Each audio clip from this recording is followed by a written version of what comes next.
Mais ma valeur venait du fait que j'appartenais à quelqu'un de plus grand. Mon père, il est limité. Mon père, bien qu'il m'aime, mais il y a des choses qu'il ne peut pas. Parce qu'il a vécu des choses dans sa vie.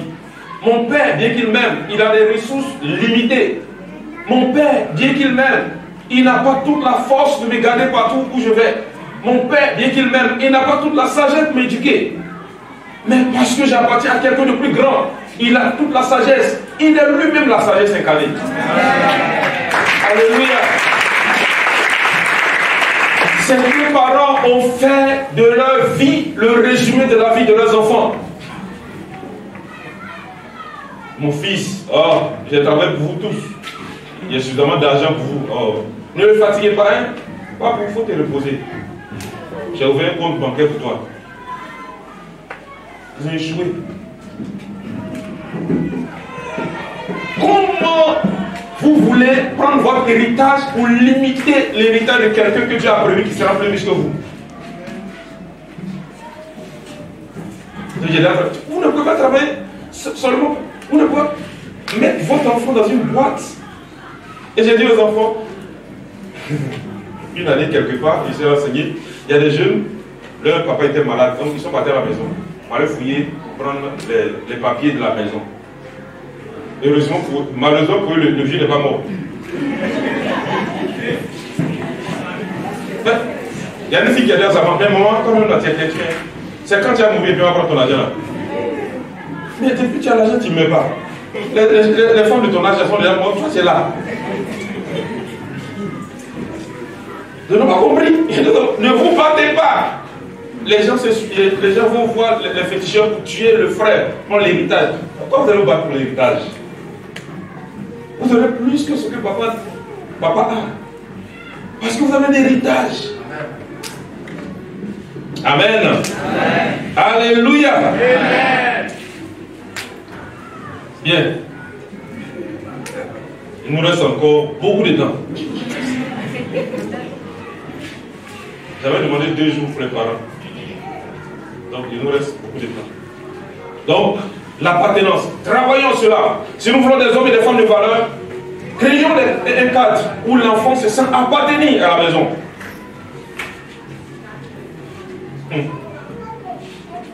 Et souvent, les enfants qui ne sont pas nés dans la famille légale, c'est-à-dire, bon, c'est l'enfant de la maîtresse.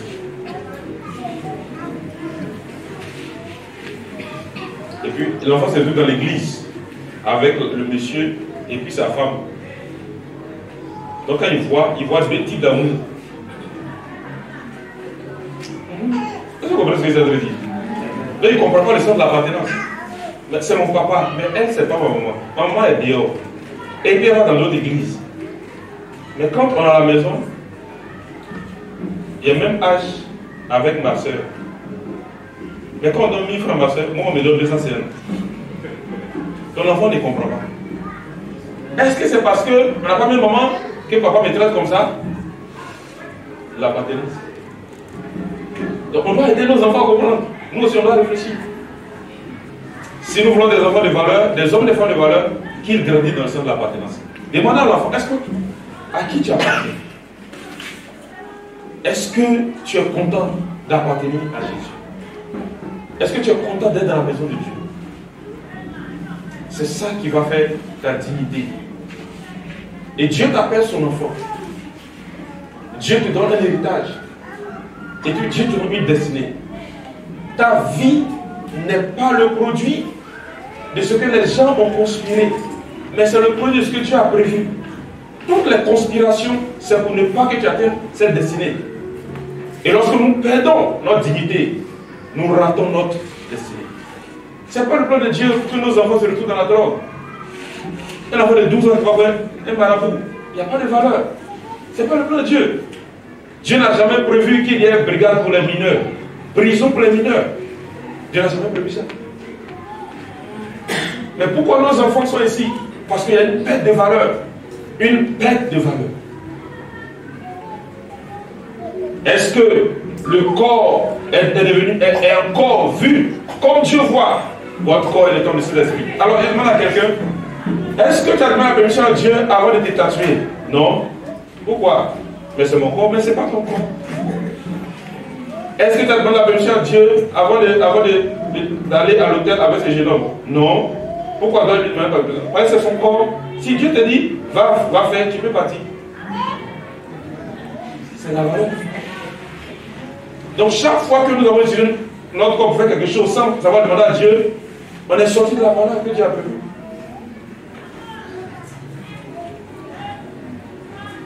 Bon, peut-être que vous n'avez pas bien compris. Restez trop calme là, ça va? C'est bon? On replace tout dans sa place. Et chaque fois que nous quittons la zone de valeur, nous perdons toute crédibilité. Et nous donnons accès au diable. Et c'est pourquoi le diable maltraite nos enfants. Ils sont devenus alcooliques. Il y a vu quelqu'un de 12 ans, il est alcoolique. 12 ans! L'année passée, il y a un qui est tombé dans le bus. Son sac était rempli de liqueur. Il est en seconde. Il était ivre déjà à 9h du matin. Il n'était pas quelqu'un de valeur. Imaginez un pilote ivre. Qui va monter dans l'avion? Comprenons que lorsqu'on parle de la valeur, on parle de l'intégrité du cœur.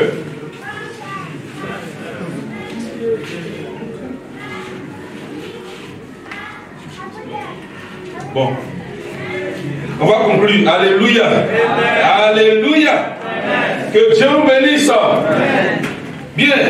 Pour conclure, nous devons travailler sur deux choses. Première des choses, donc on a vu un peu ce qu'il y a de la valeur pour Dieu, c'est quoi? Le connaître. Ce qu'il y a de la valeur pour Dieu, c'est quoi encore? C'est appartenir.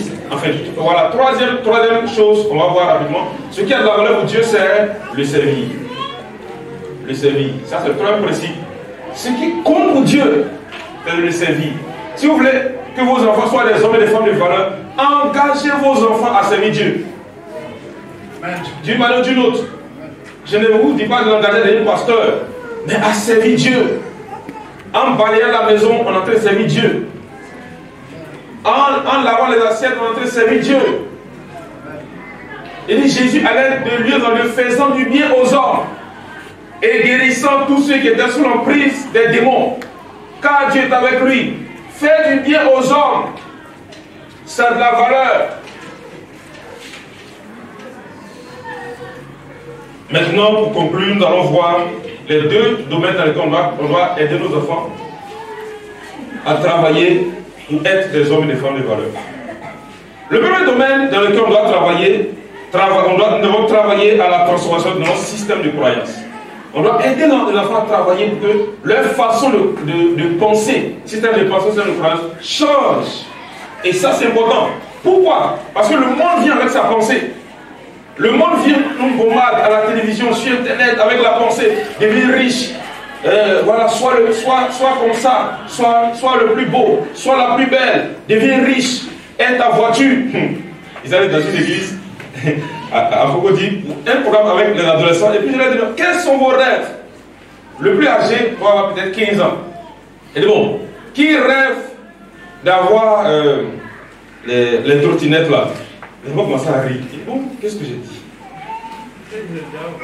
Qui rêve d'avoir un vélo? Il se marre, il commence à rire. Encore plus fort. Qui rêve d'avoir une moto? D'autres sont des rires. Et puis il y a un qui dit, pas n'importe quelle moto. Je veux une grosse moto. Vous voyez les motos, les Harley Davidson, où quand tu t'assois, quand tu fais brum, tout le quartier entend. C'est ce que je veux. Et puis, qui rêve d'avoir une voiture? Tous les enfants levaient la main. Le plus âgé a 15 ans. La vision du monde, la façon de penser, c'est que j'ai de la valeur si je garde ma voiture. J'ai de la valeur si j'ai un nouveau téléphone. J'ai de la valeur parce que d'autres ont déjà commandé leur iPhone 13. Et donc on a mis cela dans la pensée. Donc il faut travailler à transformer le style de pensée. J'ai de la valeur si tout le quartier me regarde. Il y a des filles. C'est pourquoi même sur les réseaux sociaux, les likes, c'est ça qui fait la valeur de l'adolescent. Quand elle met une photo qu'il y a peut-être 9 likes. Et puis la photo de sa camarade, il y a 300 likes. Elle déprime en même temps. Nos enfants dépriment. Leur valeur, c'est lorsque leur image, c'est pourquoi d'autres, elles mettent des photos posées. Des photos où elles sont à moitié nues. Et puis il y a beaucoup de likes. Plus il y a des likes, plus elles sentent qu'elle a de la valeur. On doit travailler à transformer leur façon de penser. Si la façon de penser ne change pas, leur dignité ne va pas prévaloir. Changeons la façon de penser. Non, ce n'est pas un like qui donne la valeur. Ta valeur, c'est qu'avant ta naissance, ton Créateur avait défini ta vie. Alléluia. Alléluia. Alléluia.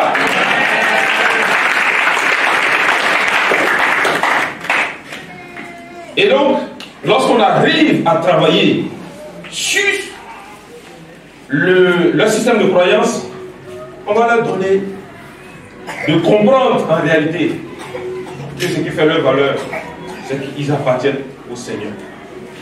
Ils ont besoin de croire en ce que Dieu a fait dans leur vie. Deuxième chose sur laquelle nous devons travailler, travailler au développement d'un bon système de valeurs. Un bon système de valeurs.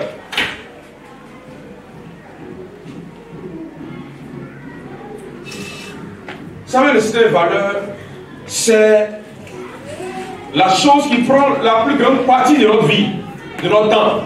Alors, si quelqu'un dit j'ai de la valeur, vous voyez dans quoi il investit son temps. Dans quoi je mets mon temps démontre la valeur, démontre ma valeur à mes propres yeux.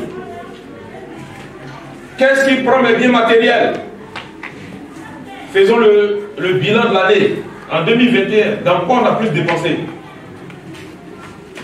Dans les vêtements, dans les livres, dans la nourriture. Faisons le point, dans les unités, dans les téléphones. Qui a acheté deux fois son téléphone cette année? C'est tout ça qui montre qu'on a de la valeur. C'est ce qui prend la plus grande partie de notre force. Donc, dans quoi est-ce que je mets beaucoup ma force, ma vigueur, ma vitalité? Et le système de valeurs répond à la question, qu'est-ce qui est plus important pour moi? Qu'est-ce qui est important pour ma vie? Alors, aidons les enfants, aidons-les à développer un bon système de valeurs. Le bon système de valeurs, c'est Christ en moi, l'espérance de la gloire. Si Christ grandit en moi, la gloire va venir. Je n'ai pas besoin de prendre la drogue, de voir un féticheur pour que la gloire vienne. La gloire fait partie de ce que Jésus a fait pour nous.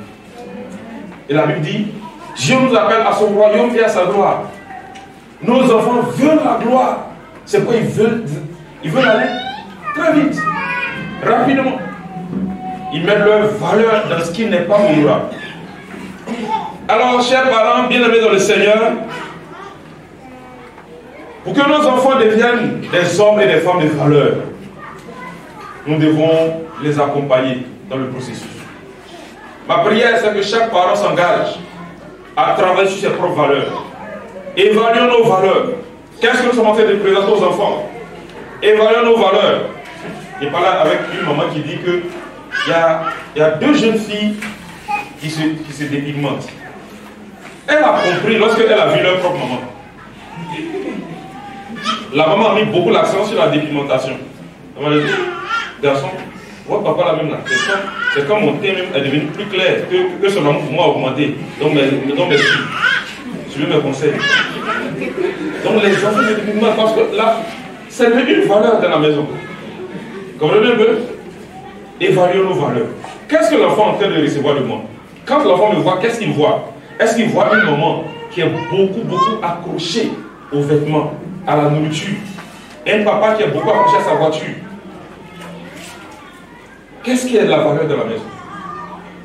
Et accompagnons nos enfants en les ramenant à la vraie valeur. Un autre élément, prions véritablement pour nos enfants. Prions pour que Dieu change leur façon de penser. Sinon, le diable va toujours les égarer. Parce qu'il y a beaucoup qui sont égarés par l'ennemi. Beaucoup qui sont égarés par le diable. Soyons des modèles pour eux. Soyons des mentors pour nos enfants. Soyons des coachs pour leur vie. Soyons des leaders pour la vie de nos enfants. Soyons leurs héros. mais ramenons le cœur de ces enfants à leur Père Céleste. Montrons à ces enfants qui est le véritable Père. Montrons nos limites. Montrons à ces enfants que nous ne pouvons pas tout leur donner. Nous sommes limités. Non seulement par nos ressources physiques, nous sommes limités. Par notre sagesse, notre intelligence, nous sommes limités. Mais le seul qui n'est pas limité, c'est le Père Céleste. Montrons à nos enfants le chemin du Père Céleste. Et ce chemin-là, c'est Jésus. Qu'ils puissent entrer dans ce chemin et avoir une relation personnelle avec le Père Céleste. Montrons qu'on a de la dignité lorsqu'on marche dans notre identité de fils et de fille de Dieu. Prions pour eux. Prions que Dieu leur donne de grandir dans le sens de leur dignité et de développer des valeurs pour le royaume.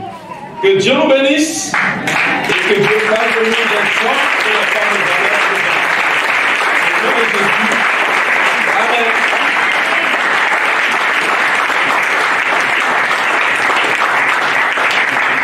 Amen. Nous allons prier. Chacun va prier pour lui-même.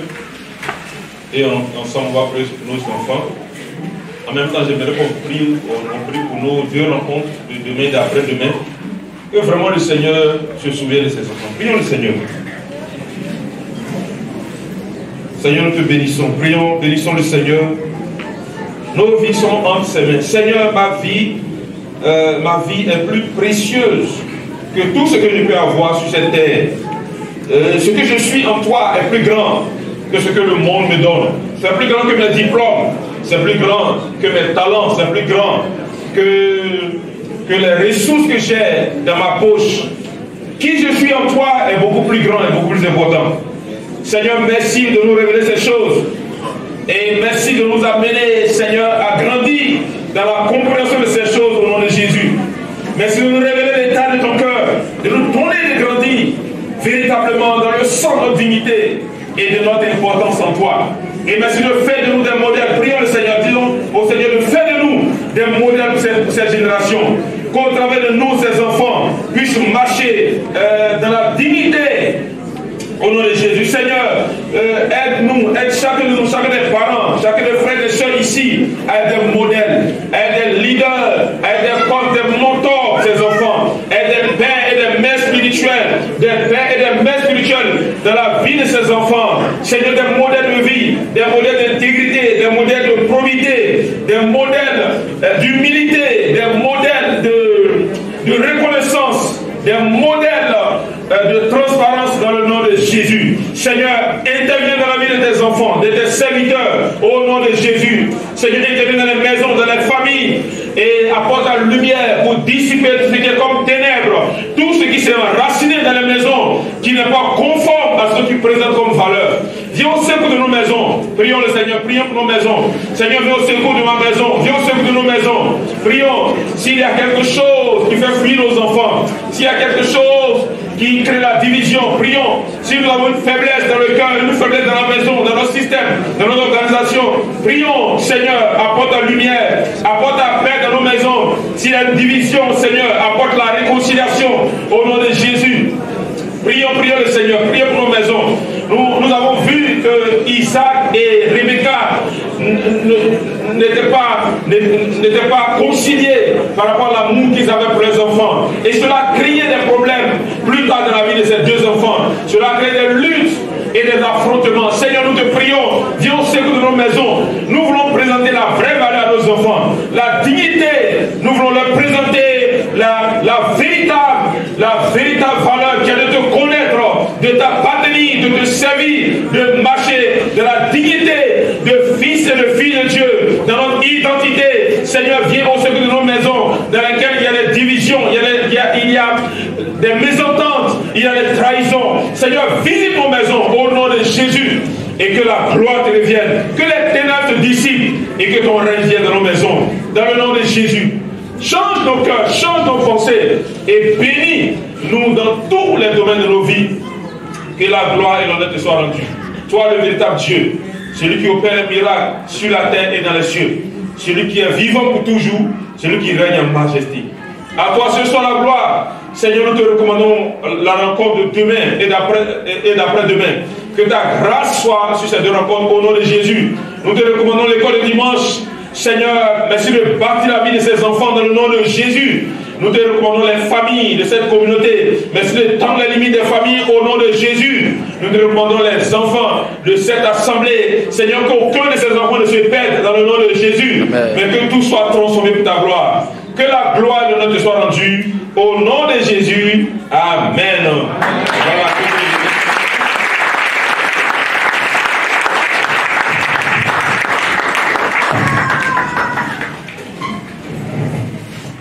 Alléluia. Alléluia. Est-ce que vous avez été bénis?